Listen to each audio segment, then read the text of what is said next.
Several years ago, we saw left-wing protesters in the Occupy movement destroy city parks and centers, all claiming to be the 99%. The criminal activity became even worse, to the point that rapes in these Occupy camps were being dealt with in-house, whatever that means. Police departments did what they could, but were very soft on crime. The next wave of liberal violence and stupidity came through Black Lives Matter.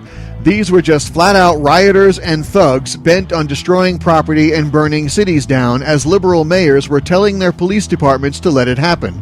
Obama told these rioters to stay the course. He was instructing them to continue to riot.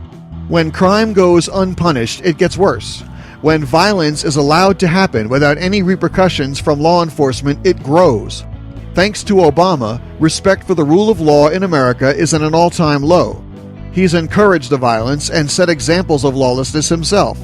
The latest wave of crime flowing out of left-wing activists is Antifa, and the vandalism of statues and monuments to people and moments in American history that they don't like. Others gathering to protect these monuments are also being violently attacked by these militant liberals with bats, boards with nails, and other weapons. They cover their faces because, well, that's what criminals do, especially when they're planning to do something they know is wrong. They'll even attack rival left-wing groups like they did in Charlottesville, Virginia, where they attacked fellow socialists. Where liberals are committing these acts of violence now, police are ordered to stand down and even withdraw from the scene. Monuments all over the country are being destroyed. Even the Lincoln Memorial in Washington, D.C. was defaced, and no Columbus statue is safe. Well, they're doing something about it. In Australia, they have statues of a fellow called Captain James Cook, an early explorer of Australia who mapped much of the country's coastline.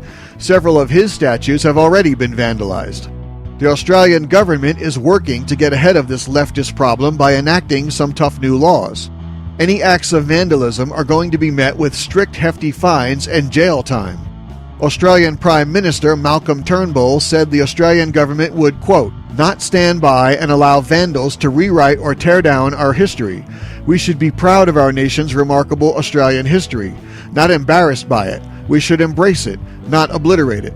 Australian history contains many painful chapters, particularly for Indigenous Australians. But a free society debates its past. It does not deny it. It builds new monuments as it preserves old ones, unquote. There's a lot of wisdom in that quote, folks. Thanks to the Democrat Party, America has also had some shameful behavior in its past, but that will never justify a purposeful absence of law and order.